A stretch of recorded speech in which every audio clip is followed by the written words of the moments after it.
அரசு ஊழியர்கள் மற்றும் ஆசிரியர் நண்பர்கள் அனைவருக்கும் இனிய வணக்கம். இப்போ நமக்கு ஒரு ட்ரெண்டிங்காக போய்கிட்டு இருக்க விஷயம் என்னென்னா, சிபிஎஸ்க்காக நம்ம நிறையா போராட்டங்கள் வந்து அரசு ஊழியர்கள் மற்றும் ஆசிரியர்கள் செஞ்சிட்ருக்காங்க. மத்திய அரசானது 1/4/2025 யூபிஎஸ் என்று ஒரு யூனிஃபைடு பென்ஷன் ஸ்கீம் வந்து இன்ட்ரோ பண்ணுறாங்க. ஸோ அதில் நிறைய ஃபீச்சர்ஸ் இருக்குது. ஏற்கனவே வந்து என்பிஎஸ் இருந்தது, அந்த ஜிபிஎஃப்க்கு அப்புறமா சிபிஎஸ், என்பிஎஸ், இப்போ யூபிஎஸ் அப்படின்னு சொல்லிட்டு வந்திருக்கு. அதில் நிறைய ஃபீச்சர்ஸ் இருக்குது. நிறையா கம்பேர் டு ஜிபிஎஃப்பை கம்பேர் பண்ணும்போது அதில் சில மெரிட்ஸ் இருக்குது, சில டிமெரிட்ஸும் இருக்குது. இப்போது தமிழ்நாடு அரசினுடைய நிலைப்பாடானது என்ன மாதிரி இருக்குது? தமிழக அரசு ஊழியர்கள் மற்றும் ஆசிரியர்களை பொறுத்த மட்டுக்கும் எங்களுக்கு பழைய ஊதிய திட்டமே வேண்டும், அந்த ஜிபிஎஃப் வேணும் அப்படின்னு சொல்கிறாங்க. சிபிஎஸ்ஸும் வேண்டாம், என்பிஎஸும் வேண்டாம், யூபிஎஸும் வேண்டாம். அதில் ஒரு கம்பேரிட்டிவாக பார்த்தீங்கன்னா ஒவ்வொன்றுக்கும் ஒரு தனி ஃபீச்சர்ஸ் இருக்கும். அந்த வகையில் வந்து யூனிஃபைடு பென்ஷன் ஸ்கீம் வந்து நல்லதா, அதில் என்னென்ன நமக்கு வந்து டிமெரிட்ஸ் இருக்குது. அதே மாதிரி பார்த்தீங்க அப்படின்னா சிபிஎஸ் வந்து கான்ட்ரிபியூட்டரி பென்ஷன் ஸ்கீமில் தமிழக அரசு எந்த ஒரு நிலைப்பாடும் எடுக்கலை. ஒரு குறிப்பிட்ட அமௌண்ட் வந்து அந்த அக்கௌண்ட்டில் பே பண்ணுறது அப்படின்றதெல்லாம் இல்லை அப்படின்னு தெளிவான நமக்கு வந்து ஒரு எதுவுமே இல்லை.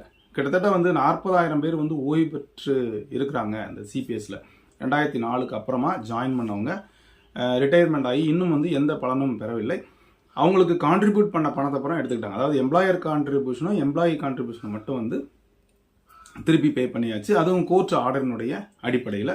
எந்த ஒரு நிலைப்பாடும் எடுக்காமல் இருக்கக்கூடிய இந்த தருணத்தில் மத்திய அரசானது இந்த யூபிஎஸ் என்று சொல்லக்கூடிய யூனிஃபைடு பென்ஷன் ஸ்கீம் வந்து இன்ட்ரோ பண்ணியிருக்கிறாங்க. இது 1/4/2025 எஃபெக்ட் ஆகுது மத்திய அரசு ஊழியர்கள் அனைவருக்கும். இதை வந்து பார்த்தீங்கன்னா சமீபத்தில் கேரள அரசாங்கம் வந்து அதை வந்து அனௌன்ஸ் பண்ணி அதை வந்து இன்ட்ரோடியூஸ் பண்ணுறதா சொல்லிட்டாங்க. தமிழக அரசு மட்டும் ஒரு குழு ஒன்று அமைத்திருக்காங்க. ஏற்கனவே பார்த்தீங்கன்னா மத்திய அரசு எல்லா வழிகாட்டு நெறிமுறைகளும் கொடுத்துட்டாங்க யூபிஎஸ்ஸை பொறுத்த மட்டும். இதுவே பார்த்தீங்கன்னா கடந்த ஒரு 2-3 ஆண்டுகளில் கர்நாடகா, ராஜஸ்தான் இந்த மாநிலங்களில் அவங்க பழைய ஊதிய திட்டம் நான் வந்து செயல்படுத்துகிறோம் அப்படின்னு அந்த சிஎம்ஏ சைன் பண்ணி சொல்லியிருக்காங்க. It is the discretion of the CM. அதாவது சிஎம்னுடைய டெசிஷன் படி எது வேணாலும் அவங்க பண்ணிக்கலாம். நீங்கள் என்பிஎஸ் ஃபாலோ பண்ணலாம், இல்லைனா சிபிஎஸ்ஸே நீங்கள் ஃபாலோ பண்ணிக்கலாம், இல்லைனா நீங்கள் வந்து பழைய ஓய்வு திட்டமே நீங்கள் கொண்டு வந்துடலாம். இந்த மாதிரி வந்து அந்தந்த மாநில அரசு பண்ணுது. பட்டு இந்த இப்போ இருக்கக்கூடிய அந்த யூபிஎஸ் திட்டத்தை பொறுத்த மட்டுக்கும் அரசு எல்லா டீட்டெயில்ஸும் சொல்லிட்டாங்க. ஸோ அப்படியே வந்து ஒன்று இன்ட்ரடியூஸ் பண்ணலாம்.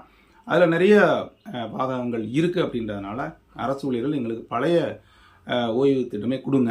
அந்த பழைய ஓய்வு திட்டம் கொடுத்தீங்கன்னா, ஏன்னா இப்போ சில மாநிலங்கள் இன்ட்ரடியூஸ் பண்ணியிருக்காங்க, அதாவது அடாப்ட் பண்ணியிருக்காங்க, சிபிஎஸ்லேருந்து மாறி இருக்கிறாங்க. ஸோ ஒரு சின்ன ஒரு சைனை போதுமானது ஈஸியாக மாறுவதற்கு. இதைத்தான் ஏற்கனவே வந்து இந்த சிபிஎஸ் மூலமாக சேர்ந்து ரிட்டையர்ட் ஆன கிட்டத்தட்ட ஒரு 40,000க்கு மேற்பட்ட அரசு ஊழியர்கள் மற்றும் நண்பர்கள், அதுபோக இப்போ இருக்கக்கூடிய 2004க்கு அப்புறமா இருக்கக்கூடிய அந்த அரசு ஊழியர்கள் அனைவரும் எதிர்பார்த்து கொண்டு இருப்பது ஏதாவது ஒரு பென்ஷன் ஸ்கீம் நமக்கு கிடைக்காதா அப்படின்ற ஒரு தருணத்தை எதிர்பார்த்துக்கிட்டு இருக்காங்க. ஸோ யூபிஎஸ் சிறந்ததா அல்லது சிபிஎஸ் சிறந்ததா அல்லது வந்து என்பிஎஸ் சிறந்ததா அப்படின்ற போடுவதை விட நமக்கு தேவை பழைய அந்த ஓய்வூதிய திட்டம் வந்தால் மிகவும் நன்றாக இருக்கும். இன்னும் சில பேர் என்ன சொல்கிறாங்க, அட்லீஸ்ட் ஏதாவது ஒரு பென்ஷன் ஸ்கீம் நமக்கு வந்து பழைய மாதிரி இல்லைன்னா கூட ஒரு புதுசாக வந்துட்டால் நல்லா இருக்கும் அப்படின்னு நினைக்கிறாங்க. ஸோ வரும் இந்த பட்ஜெட் தொடரிலே அறிவித்தால் நல்லது என்று எல்லாரும் எதிர்பார்த்துக்கிட்டு இருக்காங்க. அடுத்த ஆண்டு வந்து சட்டப்பேரவை தேர்தல் வர்றதுனால அதை கருத்தில் கொண்டு கண்டிப்பாக வந்து இப்போ ஒரு அனௌன்ஸ்மெண்ட் பண்ணிவிட்டு அந்த குழுவினுடைய அடிப்படையில் வந்து நவம்பர் அல்லது டிசம்பரில் கண்டிப்பாக வந்து அது பண்ணுவாங்க அப்படின்ற மாதிரி பேச்சுவார்த்தை போய்கிட்டே இருக்குது. ஸோ அரசு ஊழியர்களுக்கு ஏன்னா ஒரு அரசு வேலைனாலே நமக்கு பென்ஷன் தான் வந்து அவங்களுடைய பிரைமரி இது. மற்ற இதுகள்லாம் நிறையா நீங்கள் சம்பளம் வாங்கினாலும் அந்த ரிட்டையர்மெண்ட்டுக்கு அப்புறம் வந்து அந்த பெனிஃபிட் இல்லை. இன்னும் பார்த்தீங்கன்னா நிறைய ப்ரைவேட் இன்ஸ்டியூஷனே அந்த மாதிரி தர்றாங்க, ஈவன் பென்ஷன் எல்லாமே இருக்குது. அரசு ஊழியர் அப்படின்னு ஒருத்தர் வந்துட்டாருன்னா அவருக்கு பிரைமரியாக இருக்கக்கூடியது அவருடைய குடும்பத்துக்கான பென்ஷன் தான். ஸோ அந்த திட்டத்தை கொண்டு வந்தால் எல்லாருமே வந்து ரொம்ப மகிழ்ச்சி அடைவாங்க, அவங்க குடும்பமும் நல்லா இருக்கும் அப்படின்றது தான் நம்மளுடைய வாதம். அது என்பிஎஸ்ஸோ அல்லது பழைய ஊதிய திட்டமோ ஏதோ ஒரு திட்டம் நன்றாக அது வந்து அரசு ஊழியர்களுக்கு அவங்களுடைய குடும்பத்திற்கு ஒரு பெனிஃபிட் தர மாதிரி இருந்தால் நிச்சயமாக எல்லாரும் ஏற்றுக்குவாங்க. இந்த 2025 கண்டிப்பாக வந்து அது ஒரு நல்ல விஷயமாக முடியும் நான் நம்புகிறேன். ஸோ நிறைய வாதங்கள் அது போய்கிட்டு இருக்கு. எல்லாமே தமிழக அரசினுடைய நிலைப்பாடு தான். ஒரு சைன் போதும் ஈஸியாக எதை வேண்டுமானாலும் மாற்றி விடலாம். ஸோ அந்த மாற்றத்தை எதிர்நோக்கி காத்திருப்போம்.